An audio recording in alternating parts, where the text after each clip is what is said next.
Yeah, Mike, that's interesting you say that. Your teeth look great from you just talking. Like, I don't like them. Yeah, that looks great. Like, they didn't fall out and they stayed white, but I ground them. On one side, they're totally flat. And on this side, they're totally sharp. You can see where I was grinding. Oh, yeah. Like, I see. I grind my teeth too. I do that. That was just a lot of Molly powder did this to my teeth. Pure ecstasy. What did you eat it or something or drink it? Yeah, I mostly ate it.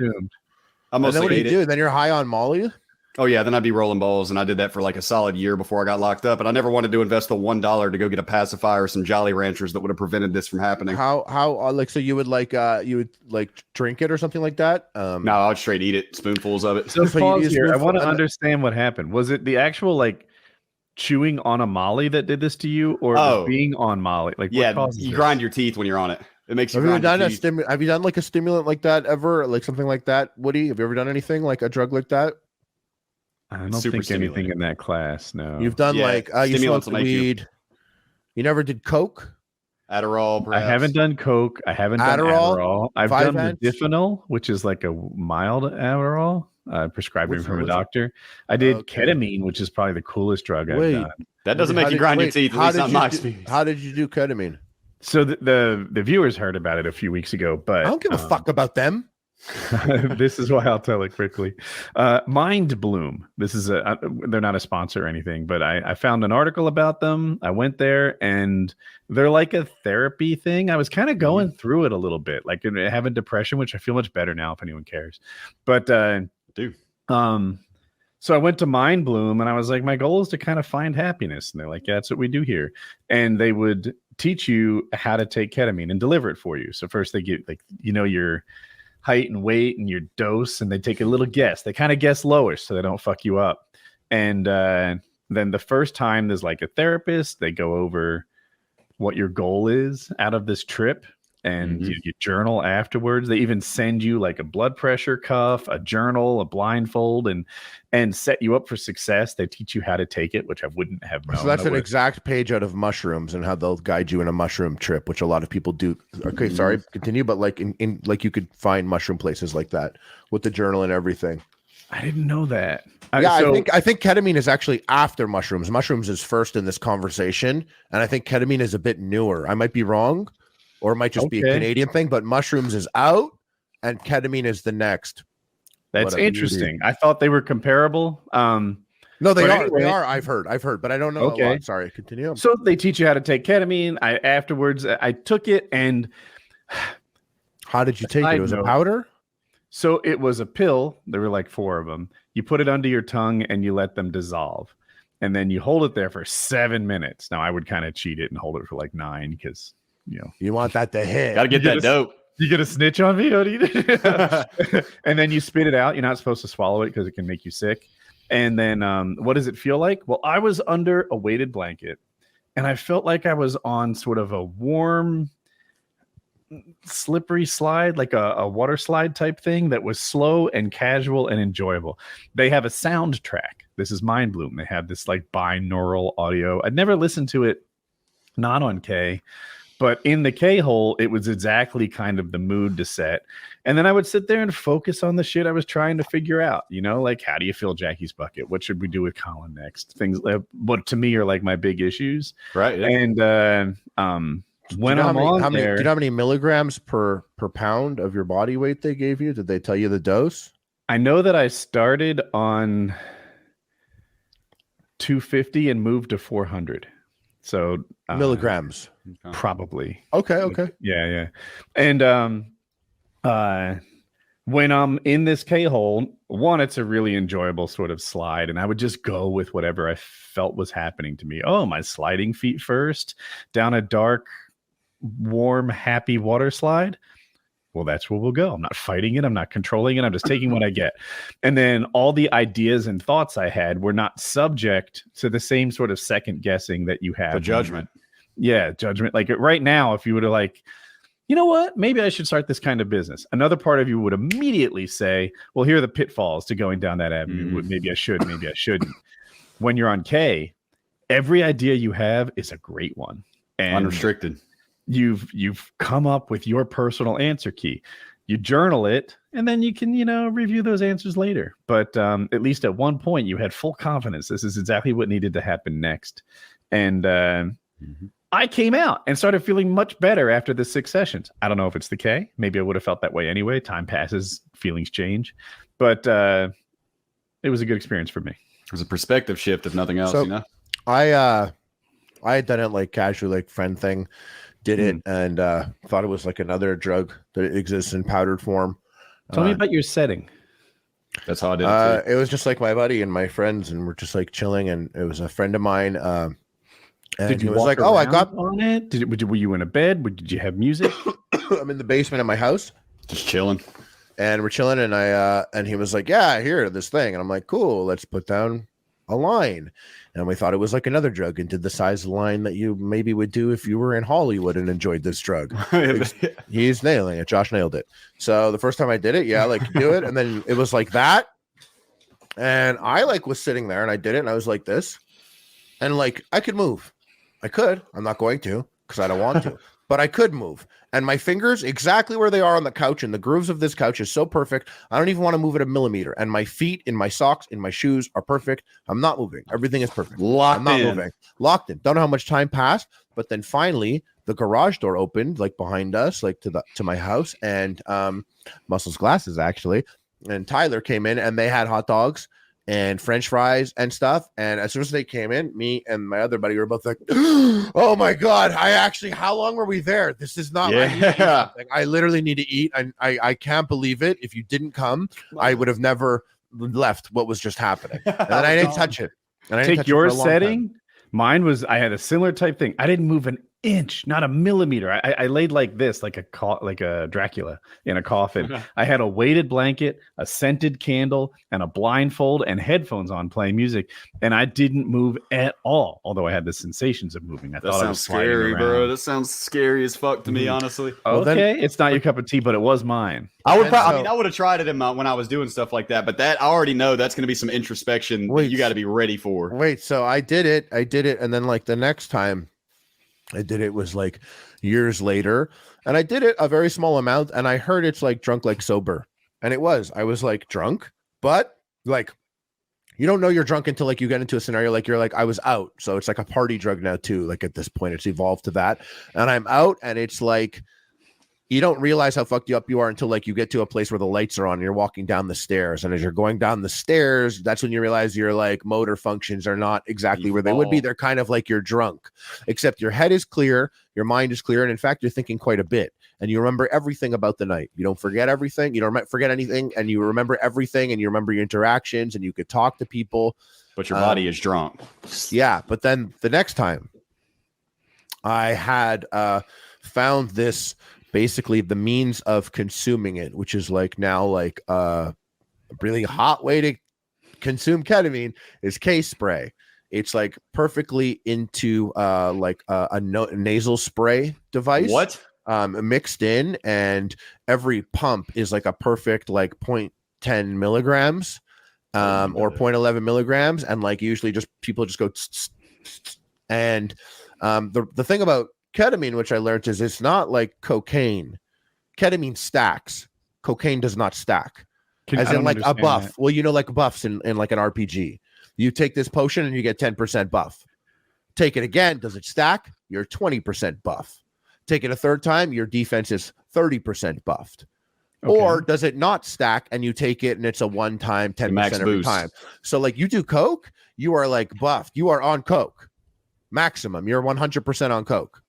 So regardless of dose, and then 10 minutes later, you are like 20% on coke. So you do it again. Now you're max on coke, 100%. Ketamine is like you do it, you go, and now it's like you are on ketamine. You know, let's say you're 100% on ketamine right now. The next time you pump it in, you are 140% on ketamine. You do it more, you're 180% on ketamine. And then you do it, it's like you are 500% on ketamine, you have disassociated. Right. You have exited your body, your soul is separate from your body. And in my experience, it was like I'm at this place called Stereo, which exists in Montreal, and Stereo is a blacked out place that opens at 3 p.m. It's a fucking haunted house. It's insane. It's weird. The people in there are weird. No disrespect to them. I'm there. It's just a fucked up, weird place. And every time you go, you're like, I'm never coming back. This was amazing. I'm never coming back. And then when you end up back there, you're like, how the fuck did I come back there? It has a very valuable floor, as dumb as that sounds. And it has like 180 lights on the ceiling that are so perfectly calculated down to the millisecond that sometimes they do these strobe effects that looks like you are literally in a 90s CRT TV right in front of you. Ooh, you don't even have to be high for it to not feel fucking crazy. You could be sober. The lights are insane. The sound system, each speaker is like $180,000 speaker. Like when you get there, it does not feel like North America, because when people come from all over the world and they Google about what there is in Montreal, Stereo is one of the things that come up as a special thing, as a nightlife experience. There's no alcohol there, but it goes from like 3 a.m. until like 1 p.m. the next day. And they're fucking militant. There's no phones. You can't take your phone out. There's no chewing gum. You do anything wrong, they'll punch you in the face and throw you out. And the biggest fucking druggies go there, and also the biggest music fans, the biggest DJs try their sets out there, and it's just a very interesting, fascinating place. And it's a weird place to ever try a drug for the first time or really experience one. So I was there, and I had done ketamine to the point that I was now a 7,000-year-old baby from an alternate dimension, and I wasn't me, and that was okay, because everyone is a 7,000-year-old baby from an alternate dimension, and that's what and you think. Walking around on your in your K-hole. I'm walking and I'm dancing and I'm talking to friends. Like I'm walking and I'm doing it. And it's been like, this is like, by the time I get here, I've dosed slowly and stacked until I've hit this perfect cocktail at like 3 a.m. that started when we first went out drinking at like 10 p.m. So we're drinking at the same time, smoke a little bit, we're hanging out, we're doing our thing, and you just experience this. So this goes on, and then you hit that level where it's just like, now I'm like, because like what you did is like a recreational amount. Like it's like a passive recreational. It's a good amount. It's nice. Where I got to was like, now it's like you've reached the maximum level where you are like literally disassociated. And once that happens, you don't get proper footing for anything. You could speak to people and you're not like, but like I literally like looked at like my buddy who got this for us, who is like used to it. And it's funny, he's just like a bald dude, and he like hooked it up. But when I looked at him, he was the boss baby. Everyone was disgusting and dirty, but the dealer, he was boss baby. This made sense in my head. And I went up to him, and at one point I was like, yo, I gotta ask you. Right now, I feel like life is a cartoon and I'm in space. And now as I'm talking to you about this, it's nothing like a cartoon at all. In fact, I have 14 seconds of being completely clear-headed. This is a really crazy experience. What am I feeling? And he was like, it's the ketamine that will... And I'm like, thank you. That encapsulates perfectly what's going on. That's what I meant. And that's exactly it. And I'm glad to know that we're literally on the same page. I was so fucked up. And what you said that was really hit with me is you said every idea is a good idea. And you are 100% right. Because I woke up the next day and I said, I'm going to box again. I woke up and I was like, I am going to box someone again. I was boxing to stay in shape. I was like, but I will fight again. So I put the call out there. Do you have an announcement to make? I put the call out there, and I will be boxing again is my announcement. Hey, nice. Yes, that is the announcement. Awesome, man. And it is literally about like a notch away from being locked in. And now that I'm not on ketamine, I'm like, what the fuck? I'm back at boxing. I'm like, why? I beat up a gamer. Why am I going back? All right, let me just read it real quick. Please do the K-hole thing. Do the K-hole thing. I want to get to my thing, but it's not fair for me to jump in. I didn't mean to interrupt you. I thought you were done with the thing when I had one more thing. So I did 6K trips during my little session with Mind Bloom, and I described most of them, right? Where you sort of you go in with a goal. Afterwards, you journal what happens, etc. Trip number 5. I don't know. I just wasn't firing on all cylinders. Maybe I forgot my goal or I couldn't focus on it or anything. And you have to understand there's this music that's playing through the headphones. It's on my laptop, which is a Mac, and because of that, I have texting right there, and nothing's really hitting. I don't have any solutions. I feel like I'm failing at a school assignment or something. So I pull my blindfold up just a little bit, and I hop on text, and I hit up Jackie, and I just say I say fuck me. The journal session from that one is straight up literotica, like everything she did for me along the way. And it was one of my better experiences in the end. She just, it was everything I hoped it would be. So it still worked out, even though at first it felt a little off. My night that I was describing, my favorite part about that night was it was one of the first nights, or the only night that I could think of, where I went out for the night, and sex was not at all a motivation at any point in the night at all. So I went out, and every human looked grotesque except for the friends that I came with, and camaraderie was the peak thing. There was nothing about me that was horny or wanted to fuck any girl or anything at all. And I literally, like, I want to fuck all of you right now. Like, that's how it normally is. So that's saying something. Exactly. So I was out, and I was like, I went to the after hours. This is interesting. And then we're going to talk about Kyle's thing. Okay. Yeah. I went out to have a cigarette, and I don't smoke cigarettes, but I'm a 7,000-year-old space baby. I walk out, and there's all these people there in the cigarette pit. And it's like, Stereo has a disgusting cigarette pit. Art directors would never be able to make this. It looks like, if I showed it to you, if you were there right now, you'd be like, we are in war-torn Ukraine. That's what you would think. That's what it looks like. And everyone's speaking different languages because everyone's just from all over the world. And you're there, and I'm there, and I was having a fucking phenomenal night. And I walked out super messed out, and I said, I am appalled and fucking disgusted. And a guy there was like, why? And I'm like, because this is the best night of my life.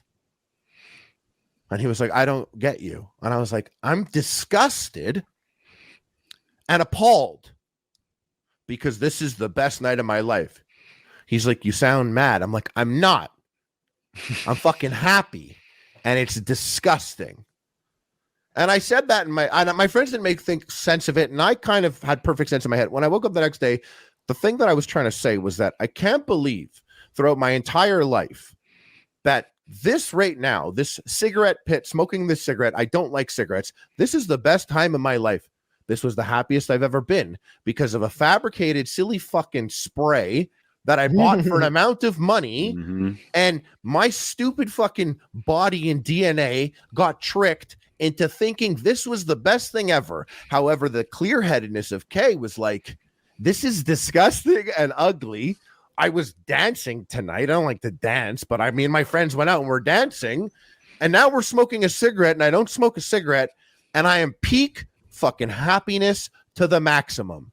I'm disgusted that God and the universe did this to me. My best night is here right now doing this. That's probably what it feels like to be an angel all the time, and we lost that in exchange for a soul.